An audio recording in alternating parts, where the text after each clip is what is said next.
একটা হুজুরের 6,000 টাকা বেতন দিয়ে তার সংসার চলে, আর আপনার আমার 20,000 টাকা মাসে বেতনেও আপনার আমার সংসার চলে না। কিসের জন্যে? কি জন্যে? কখনো ভাবছেন? কখনো চিন্তা ভাবনা করে দেখছেন? এগুলা নিয়ে তো আপনার ভাবার সময়ই নাই। এই যে দিনে রাতে টাকার পেছনে দৌড়াচ্ছেন, কি পাইলেন? কিছু পাইছেন? ধরতে পারছেন টাকা? আরে ভাই, চিন্তা করার তো দরকার যে এত এত টাকার পেছনে দৌড়াচ্ছি, এত টাকা হাতাচ্ছি, থাকে না কে? কিসের জন্য থাকে না?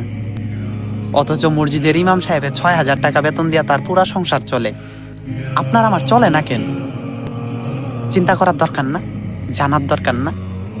জানেন, তারপর টাকার পেছনে দৌড়ান, তারপর দেখেন টাকা থাকে না নাই।